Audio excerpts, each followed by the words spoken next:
ನಮಸ್ತೆ ಗೆಳೆಯರೆ. ಈ ದಿನ ನಮ್ಮ ಕರ್ನಾಟಕ ರಾಜ್ಯದ ಮಾಜಿ ಮುಖ್ಯಮಂತ್ರಿಗಳಾದ ಶ್ರೀ ಎಸ್.ಎಂ. ಕೃಷ್ಣ ಅವರ ಬಗ್ಗೆ ವಿವರಣೆಯನ್ನು ತಿಳಿಯೋಣ.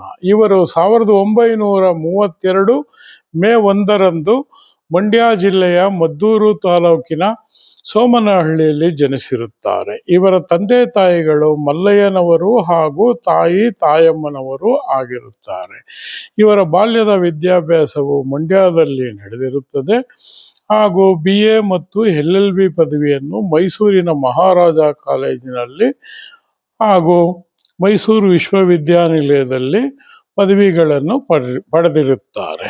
ಇವರು ಉನ್ನತ ವಿದ್ಯಾಭ್ಯಾಸಕ್ಕಾಗಿ ವಿದೇಶಕ್ಕೆ ತೆರಳುತ್ತಾರೆ. ಅಲ್ಲಿ ಟೆಕ್ಸಾಸ್ ಯೂನಿವರ್ಸಿಟಿಯಲ್ಲಿ ಹಾಗೂ ವಾಷಿಂಗ್ಟನ್ DC ವಾಷಿಂಗ್ಟನ್ ಯೂನಿವರ್ಸಿಟಿಯಲ್ಲಿ ಇವರು ಕಾನೂನಿನ ಪದವಿಯನ್ನು ಪಡೆಯುತ್ತಾರೆ. ಕಾನೂನಿನ ಉನ್ನತ ವ್ಯಾಸಂಗವನ್ನು ಮಾಡಿ ಬ್ಯಾರಿಸ್ಟರ್ ಆಗಿ ಭಾರತಕ್ಕೆ ಬರುತ್ತಾರೆ.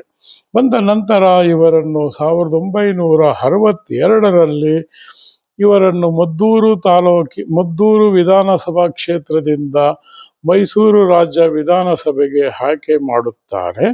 ಇವರಿಗೆ 1964ರಲ್ಲಿ ಪ್ರೇಮ ಎಂಬುವರೊಡನೆ ಇವರಿಗೆ ವಿವಾಹವು ನಡೆಯುತ್ತದೆ ಹಾಗೂ ಇವರಿಗೆ 2 ಹೆಣ್ಣು ಮಕ್ಕಳು ಜನಿಸಿರುತ್ತಾರೆ. ತದನಂತರ 1968ರಲ್ಲಿ ಮಂಡ್ಯ ಲೋಕಸಭಾ ಕ್ಷೇತ್ರದಿಂದ ಲೋಕಸಭೆಗೆ ಆಯ್ಕೆಯಾಗುತ್ತಾರೆ ಮತ್ತು 1968-69ರಲ್ಲಿ ರಾಷ್ಟ್ರೀಯ ಕಾಂಗ್ರೆಸ್ ಪಕ್ಷಕ್ಕೆ ಇವರು ಸೇರ್ಪಡೆಗೊಳ್ಳುತ್ತಾರೆ.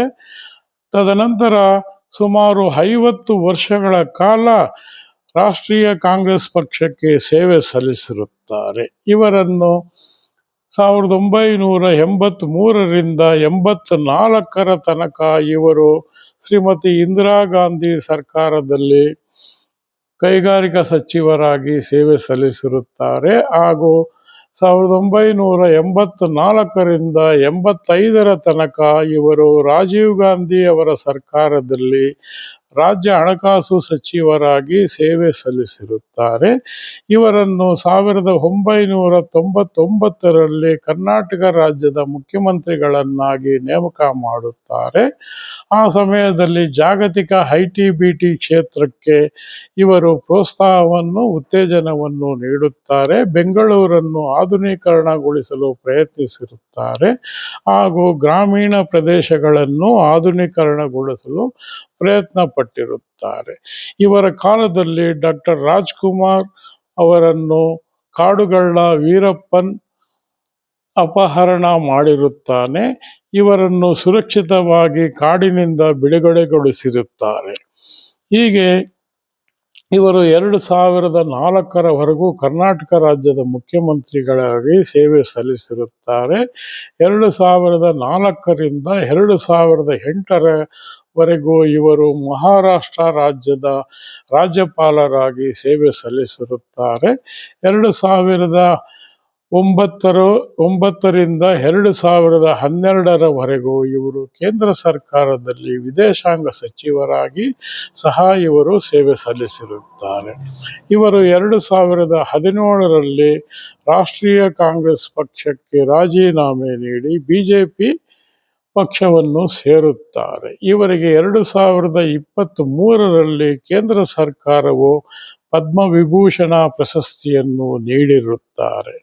ಇಂತಹ ಮೇಧಾವಿ ರಾಜಕಾರಣಿ ಹಾಗೂ ವರ್ಣರಂಜಿತ ರಾಜಕಾರಣಿ ಹಾಗೂ ಸ್ಟೇಟ್ಸ್ಮನ್ ಆದ ಶ್ರೀ ಸೋಮನಹಳ್ಳಿ ಮಲ್ಲಯ್ಯ ಕೃಷ್ಣ ಅವರು 2024 ಡಿಸೆಂಬರ್ 10ರಂದು ನಿಧನ ಹೊಂದುತ್ತಾರೆ. ಇವರಿಗೆ ನಾನು ನನ್ನ ಶ್ರದ್ಧಾಂಜಲಿಯನ್ನು ಅರ್ಪಿಸುತ್ತೇನೆ ಹಾಗೂ ನನ್ನ ನಮನಗಳನ್ನು ಸಲ್ಲಿಸುತ್ತೇನೆ. ವಂದನೆಗಳು.